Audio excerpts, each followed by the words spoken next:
Hey, welcome back, everybody, to Pave the Way podcast. I'm here with my good buddy Raul. And Raul, is it Baluf? Bolufe. Balufe, Raul Balufe. Sorry about that. I'm not very good with names, but Raul is a powerhouse investor out of Miami. He's been in business for a while. He's a young guy like me, and he's just doing some big things in Miami. So I figured it'd be great to bring him on the show, and we're going to talk a lot about team building. How Raul really stays competitive in a really high end competitive real estate market because he's from Miami. He does all his business in Miami and the Florida area, and that's a competitive market. So we're going to get into some keys on how to stay competitive. We'll get into some team building stuff, and then at the end, we'll kind of ask for Raul's best advice if he was a new investor getting started. So Raul, I mean, it's super exciting to have you on the show today. Thanks, man, bro. Thanks for having me on here. This is super cool. We've connected a few times. I'm like, man, I saw you did a podcast. I just started one. Let's figure this out. Let's get together. Like, yeah. That's it, man. Love it. Yeah, we're doing a little podcast exchange. So awesome, Raul. So for people who are not familiar with you, would you give us a brief background on kind of how you got started, what got you into this business, and a little bit about yourself? Cool. Yeah. So I started trading Bitcoin in the year 2000. No, I was kidding. I like that joke for some reason. I don't know if people find it funny. It's really funny. I just never got the Bitcoin because I've always told my buddies, I'm like, dude, like you're gonna lose money. And yeah. They did. So I was like, all right. It's a big clusterfuck, really. But absolutely, totally, bro. But yeah, dude. Number one, thanks for having me on. Yeah. So a little bit about me. Young guy, like you said, 20. I started. I was like 21 years old. I was going to college and I was working full-time in a car dealership. It was actually my father's car dealership. Just kind of like learning and kind of getting into business. Once I started selling cars, I started listening to like Grant Cardone. I read all his books. So then my little entrepreneurial mind started, going places. And then just one day, I picked up my phone and went on a podcast. I found the Flip to Freedom podcast, which I think a lot of us started with. Yeah, Sean Terry. Yeah. And now he's one of my mentors. I'm in a mastermind with him, which is pretty cool. But so then I just learned, and little by little, I found a local mentor. So I heard of his podcast. I kind of like figured out like, oh, what is this thing? I found like a local guy. He mentored me to do a couple deals and then just kind of ran with it. So really, I was just like, I was 20 years old. I was kind of like selling cars. So I wasn't making a ton of money. I was just living with my mom in my bedroom and, just like a normal kid. And just, I was just like, man, what can I do? Like, there has to be something else out here. So then the wholesaling thing I found, I'm like, this is pretty cool. Bought my first rental property when I was 21. Just ended up running, becoming a geek and a nerd about wholesaling and how to do all this ninja shit. Absolutely. And probably like a lot of us, dude. A lot of us. Yeah. And then here we are. I'm talking to Greg. Man. Yeah.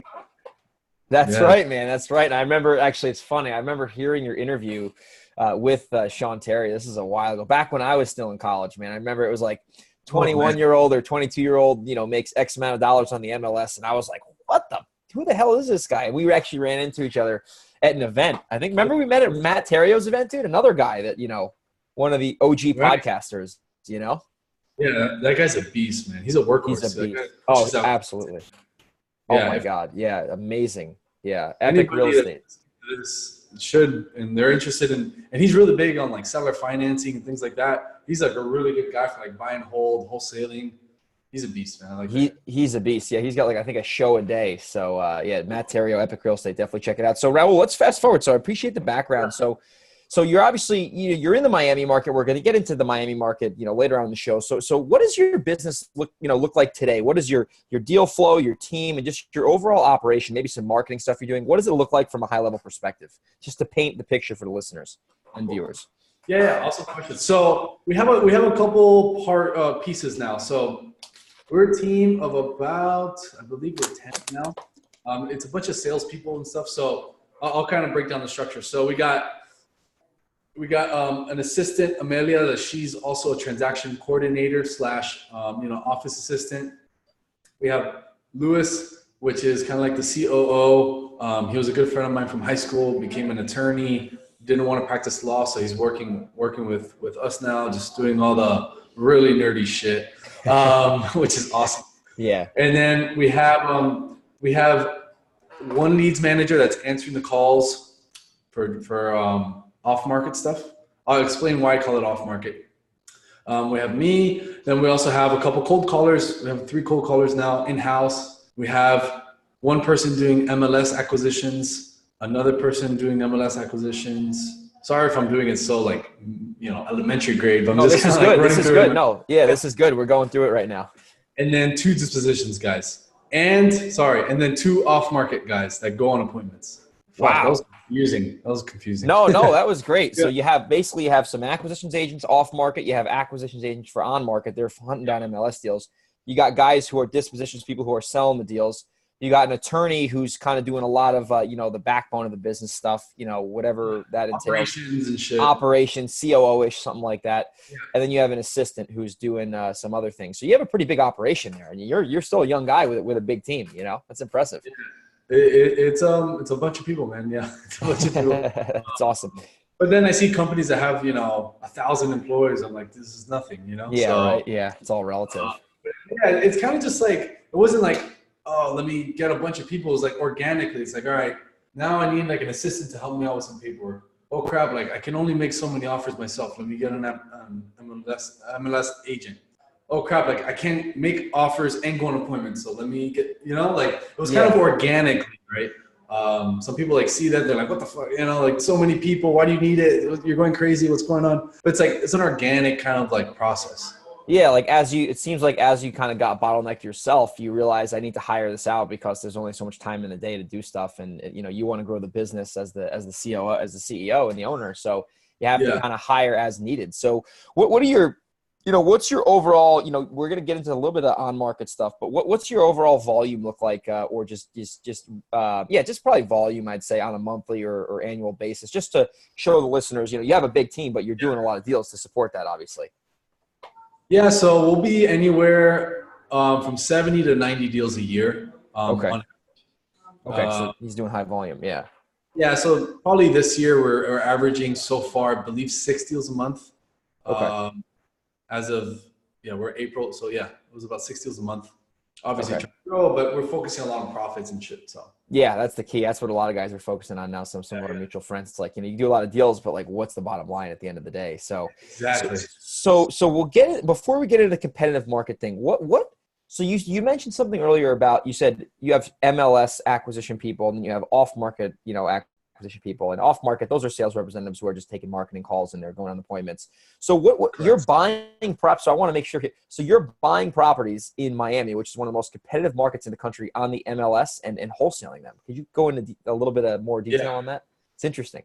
That's an awesome point. So yeah, that's funny enough. That's how I got started, right? So my first mentor, that's how he did deals, and he just taught me, like, dude, just make offers on MLS. Talk to the agents and get them under contract. And I was like, okay, literally my little 21-year-old brain didn't know any better. It was just like, fuck it, let's do it. Yeah. So I was just followed his lead and I got deals, and that's how I learned it. Then I just figured out kind of like how to scale it and get VAs to do a lot of the shit. But yeah, so to go like deep into that, kind of like what we have one agent, let's say, we have right now, how we have it set up is one agent that works in our office. He's making offers on our behalf. So he uses our company name. He's an agent. And then we have another agent that's kind of like his assistant or his like follow-up assistant. It's kind of like what we call it. So his main focus is to see what's on the MLS, what meets our buying criteria or our buyers' buying criteria via hot sheets or via MLS searches. Then he makes offers. Then this other girl follows up on everything and they put them under contract, and then we wholesale them. Okay, so you're wholesaling the MLS. Are you assigning those on the MLS, or are you double closing those properties because it's on the MLS? Yes. Yeah, awesome. So we are assigning everything that's private. Everything that we can, we're assigning it. Private sale. And anything that is like an REO or a short sale, we can't assign, so we'll do double closing. You double close. Okay. So you're generating. So here's my one question for that, because that's very interesting. When you're going to wholesale a property, because I have never really done much MLS stuff. I have a couple REOs and short sales I'm working on now, but that's just because people brought them to me. But really, I go for the off-market thing. So when you're this is like my guess, to play devil's advocate here. If you're wholesaling a property on the MLS and you send it to a buyer, if the buyer goes on the the MLS to do his homework on the properties, he's saying like, hey, this is listed. What the hell? Are you running into that, or is that a complete limiting belief? Yeah, bro, that's a great. When I talk to people in the mastermind, that's like one of the first questions they ask, and I think it's a great question. And like I said, I was so young and stupid that I'm like, I didn't even think that even existed, right? So whatever. Yeah. To answer your question, it's so funny.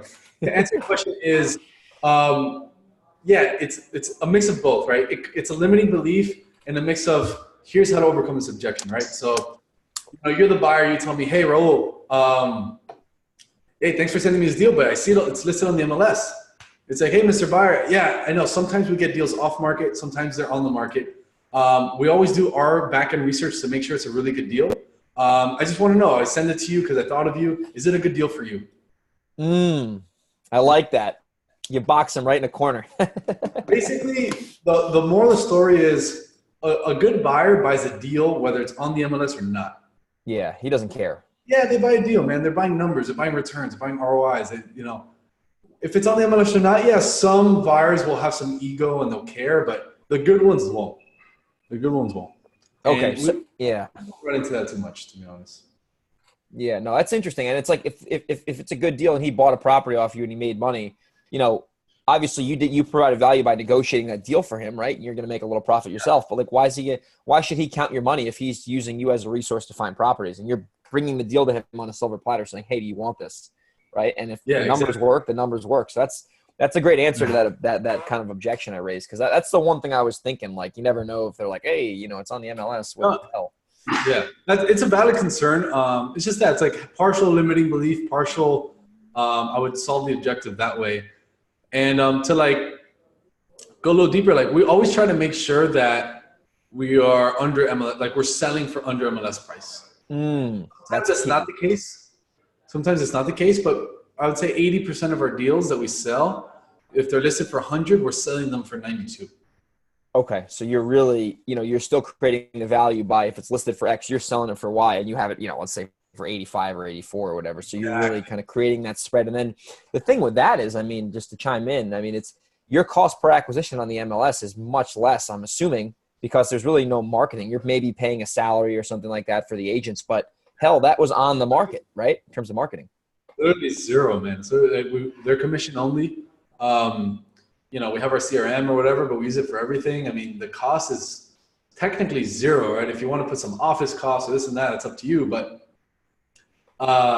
it's pretty much just hustle. It's hustle and effort. That's it, man. The way I explain it, because it's like, you investors, like we're doing a lot of off market now because I love that game. It's so interesting for me, meaning like marketing and sales. But like how I think of it is like, dude, this person, if it's a private sale, right? On MLS, a private sale is just a regular homeowner. It's not an REO or a short sale. If it's a private sale, all that happened was that they got a We Buy Houses postcard and a Keller Williams postcard, and they just chose Keller Williams. That's really all that happened. This person, this motivated seller, which is me, doesn't change. They just chose this over this, That's smart. I never thought about it that way. That's it, dude. Keller Williams spends millions of dollars, on TV and billboards and this and that. Like sometimes we can't compete, so we'll just buy it off the MLS from them. Yeah. And if they're motivated, right? You see the price drops and stuff. You're like, crap. This has got to be a D. If they're motivated, that's a big objection you get when you're buying houses off market. Is if they're going to list their house if they don't take your offer, and sometimes it's not too far off. So that's definitely a real good way to reframe that, because I bet you a lot of investors are probably listening to this right now thinking, holy crap, maybe I should start doing this, because, obviously they're probably leaving money on the table and they can pick up some of those extra deals. Hey, what if it's an extra one deal a quarter and it gets you 10 grand? It's an extra 40 grand a year, right? Yeah. That could be a pretty epic vacation last time I checked. So the MLS vacation. So let's try to transition. Let's transition now into, you're in a competitive market. We talked about it briefly, but what are some keys that you do and your team do to stay relevant in a competitive market? Because Miami, is no joke. It's definitely a high-end market. It's more expensive than, the Midwest, and it's competitive. So what are you and your team doing to try to stick out, to be relevant, with all the competition out there in your market? Dude, my answer is going to be really, really cliche. And then I'll go a little deeper if you want, but it's basically, we're just very fucking consistent. We're very consistent. We're always sending marketing. We're always going on appointments. We're always making offers in the MLS. We're always going to see properties. When I say always, it's every day. And when I say every day, yeah, when I say every day, is we're tracking it every day. Like we're in the mess all the time, you know? And it's not what a lot of like business owners want to hear when they're trying to like escape from their business. Because am I involved in making offers? No. Am I involved in going out to see properties? Not really. But I am involved heavily in the business in that. And I think that is what is needed in today's market to succeed. So to answer your question, what we're doing is we're just like, bro, we're in this shit every day, man. Like we know what we got to do. We know if we make offers, we're going to get contracts back eventually. We know if we go on appointments, we're going to get deals. We know if we send mail, we're going to get calls. If we do cold calling, we're going to get leads. So we just do it every fucking day as much as we possibly can. You know? That's it. I don't know if that was the answer you're looking for. No, that's what I was looking for, because I get this question a lot. People reach out to me and I'm like, you need to be consistent no matter what you're doing. It doesn't matter what you're doing. If you're not consistent, get out of here, regardless, especially if you're in a high-end market. I mean, you're really, you need to be more consistent than ever, because, at the end of the day, basically you're focusing, you and your team, it sounds like, I want to make sure this is true. You're controlling the controllable and you're controlling the input, and you're letting the output take care of itself, especially in a high-end market like that, where it's, it's not super easy to get a deal, like every single day. You got to work for it. Right.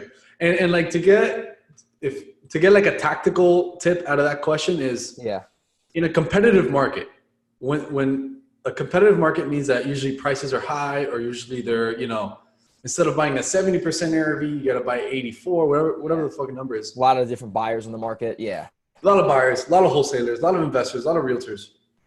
Now, the way I look at it is, what happens when all these people, the buyers, investors, realtor, none of them are perfect, right? Nobody in this world is perfect. So what happens? One of these people, the buyer, the investor, the realtor, the hard money lender, whatever, one of these guys are going to slip. And if you're really consistent, if any of these slip, you should be on the agent's mind, on the homeowner's mind, and you're going to capitalize on those deals.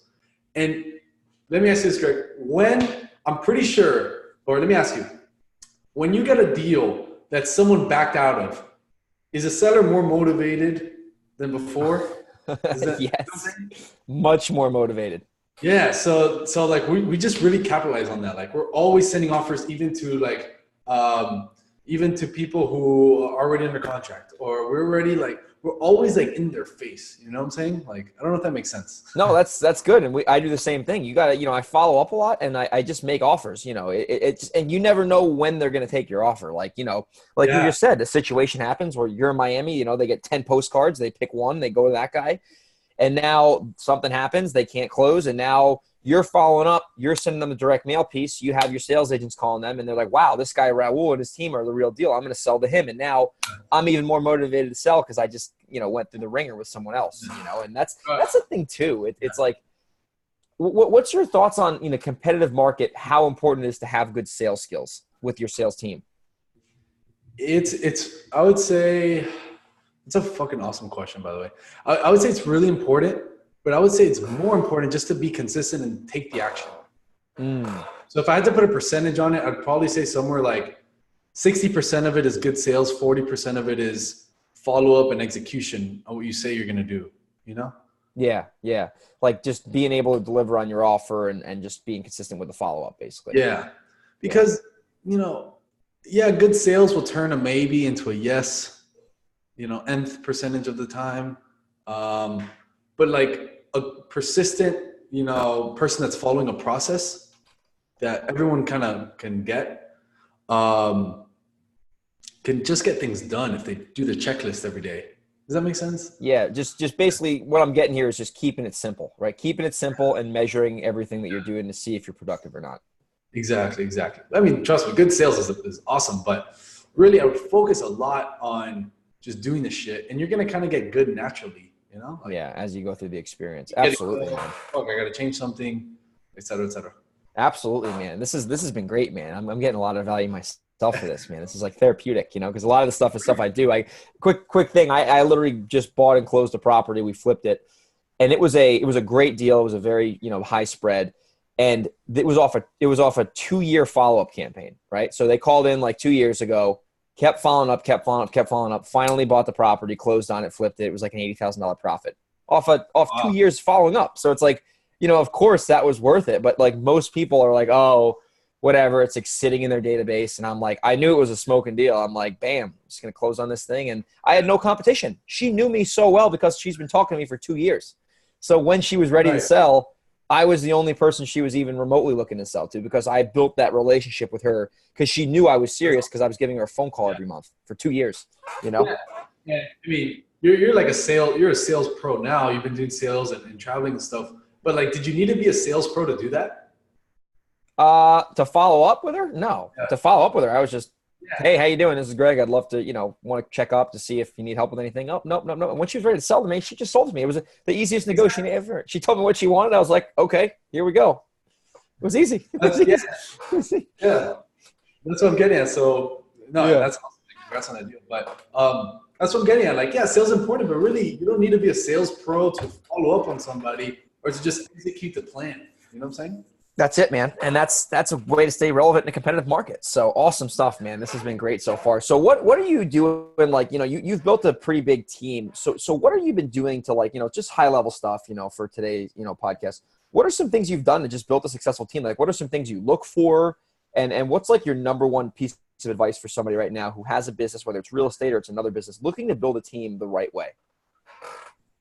Yeah, that's good, man. That's a whole, journey in itself. And I'm Yeah. still High level. Yeah. kind Yeah. of like on that path, right? But I would say, dude, look a lot in your network, right? So a lot of people are scared to hire friends or family is obviously touchy, but friends or people like in your network. Yeah. A lot of our best people that are still with us are like kind of from my network. They weren't like my direct friend, but maybe a friend of a friend, right? So post on Yeah. Instagram, post on Facebook. Hey, we're looking to hire one acquisitions guy, can make up to 100,000 a year, whatever.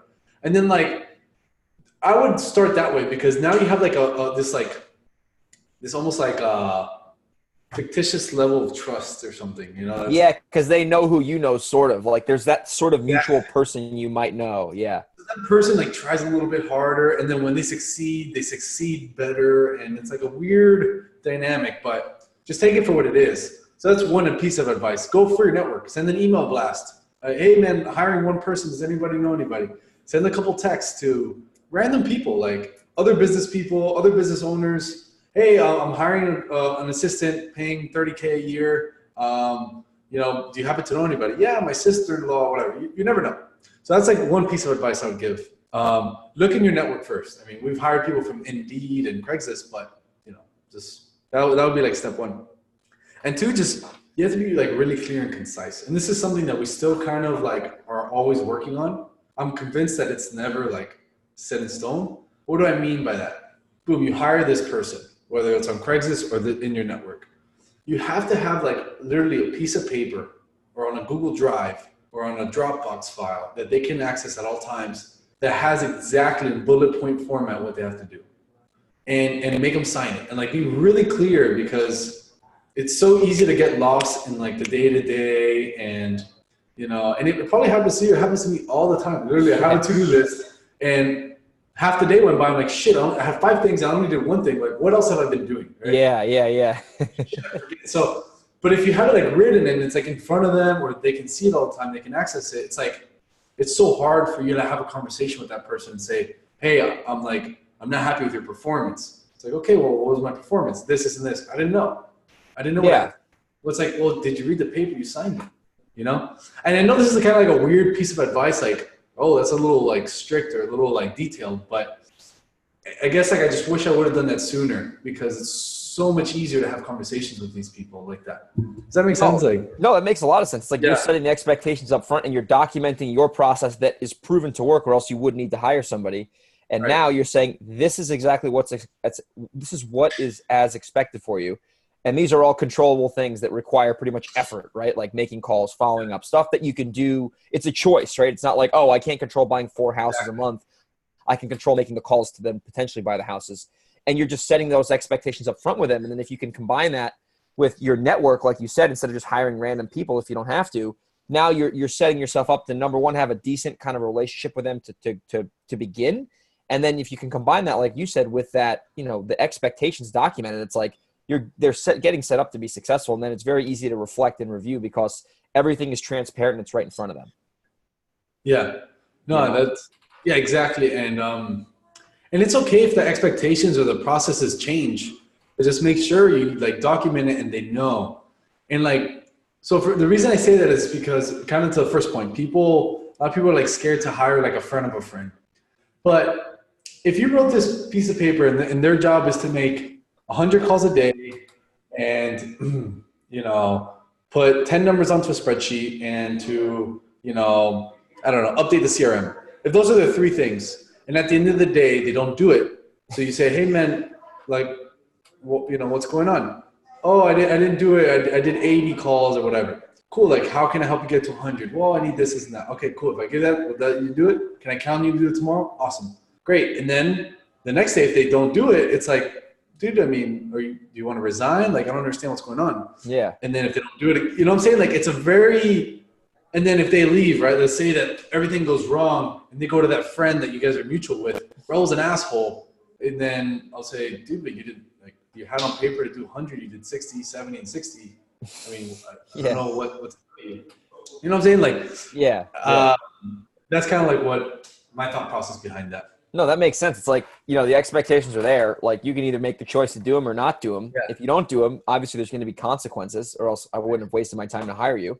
Yeah. And just basically setting people up to be successful if they choose to be successful. If they're not, you have evidence that they can't accomplish the job by the thing you created to document their success or failure, and they just simply can't get the job done. So no, that's great advice, man. I like how we just had two things, because I think a lot of people, they get like that information overwhelm. They're like, oh my God, how to hire someone. It's like, just take the two pieces of advice that Raul gave you and implement them. Use your network and set clear expectations up front and hire as you need to. You don't need to hire 10 people at once, right? Because that's going to create a lot of chaos and overhead. Yeah. So man, that was great advice. And I think it's like, for me, I think as I get a little bit older, it's like the simpler things are, the better, right? I used to make everything so complicated. Now it's like, okay, we want to do 4 deals a month.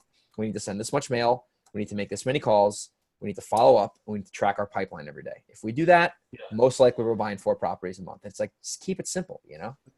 Yeah. And then if you did 2, you're like, damn, what happened? You look back, you're like, oh shit, I didn't send enough mail. Yeah. Then it's like, who would have thunk it? Who would have thought? Cause and effect, you know? It's like Brian Tracy. Like, I listen to all these podcasts and audiobooks. It's like, everything is like common sense if you boil it down. It's like, make more phone calls, make more money. It's like, well, that makes sense, you know? It's like, novel idea there, right? So let's kind of shift out of the real estate here, and then we'll pivot back at the end. But you know, we're two pretty young guys. You know, I'm a big believer in like habits and, you know, just kind of doing, you know, personal development stuff. And the real estate, I think, is a byproduct of the personal development. So what are some habits that you do? It doesn't have to be like a rigid schedule, but like just some habits you do on a weekly basis that just keep your mind right and, you know, just keep you kind of always sharp and on your toes that you can share with everyone. Yeah, that's an awesome thing, and I love that topic because it's so like underrated. Now there's like a lot of books. I see a lot of books, and now that there's more info out there. Successful people are talking about it. And it's like, I think people are starting to realize. But I think the mornings for me is huge. I think I see you get up like really early and stuff, so that's awesome. So yeah, I'm a big like morning guy, man. I don't know if I get up as early as you. What time do you get up?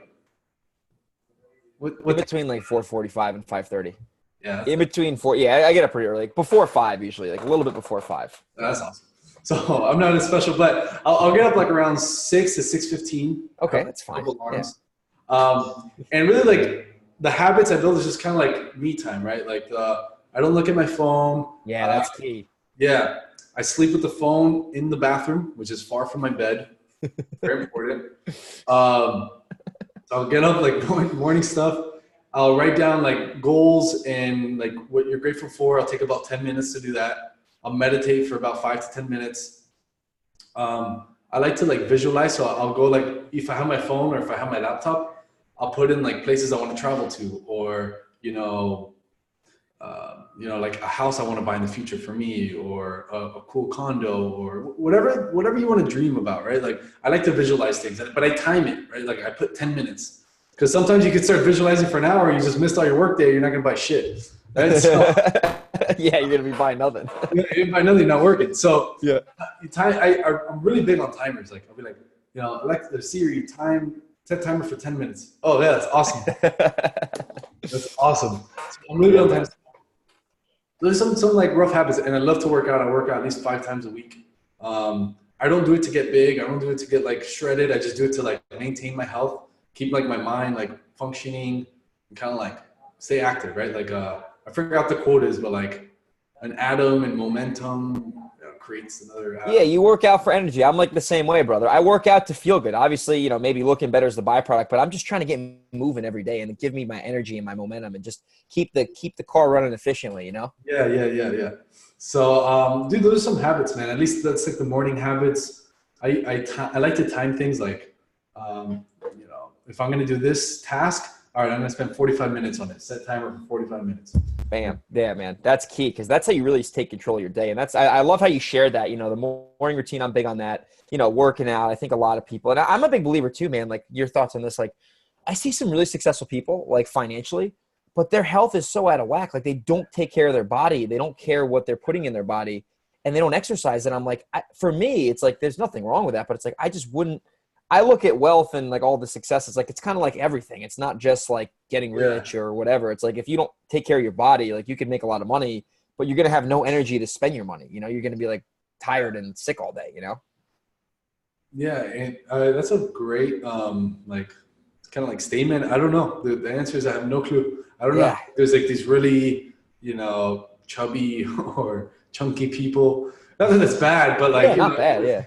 it's just like you have more energy when you're fit, right? And it's like, Yeah. how do these people have the energy to work and make all this money? I don't know. It's like, Yeah, I don't get it. It's more of like there's nothing wrong with that. Like no, not judging anyone, but like how do you have the energy to be that productive in business? Like, you know what I mean? I'm like, usually it's like the more I work out and I put good stuff in my body, the more energy I have to to do deals and to get through problems. And if I was like kind of like not exercising and moving my body, I just wouldn't have that energy to like do the business activities that I need to do to achieve my goals. So, yeah, maybe I don't know. Maybe they it's like interesting. they reward themselves with like a burger. I don't know. I don't know. Yeah, it's interesting. Definitely a little thing I have seen so far. But anyway, so no, that's great stuff, man. And the timer, if you guys aren't using timers, I mean, I don't like my phone. I think my phone's very distracting. So if you guys are watching the YouTube video, I have a timer in my hand right now. And like I said, I have this, my next time block. It's funny. After this interview is in 30 minutes, right? For some skip tracing stuff. So anyway, good stuff, Raul, man. This is awesome. I'm really enjoying it today. So to end the show, if you had to, let's, I'm assuming there's some new investors listening to this, probably some experienced ones too.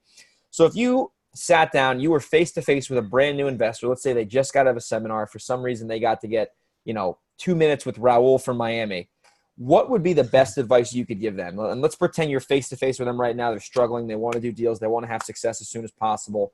What's your best advice for them? Run away. No, I'm just kidding. Work out. Get fat, right? No, I'm just kidding. Yeah, right. So, I guess from an overview level, right? Yeah, high level. This is a high level show. Yeah. High level. I would just say, instead of like asking them why, like start with why. I believe in that 100%, but a lot of like newer people don't get that concept yet. So what I would say is like, look, dude, you want to start wholesaling, right? Why? You want to make some money. Cool. What's the alternative if you don't wholesale? Like, what happens if whatever the fuck I tell you right now, whatever the fuck anybody tells you, any podcast, if you don't take the information, don't do anything with it. Like, what happens in your life? What is the alternative to you not doing this? And they're going to give some kind of answer, or they're just going to stay quiet. And I would say, cool. So if you want to change, then you understand that you got to do stuff. If not, you're just going to stay exactly the same, possibly get worse. So I want them to like talk themselves into doing it.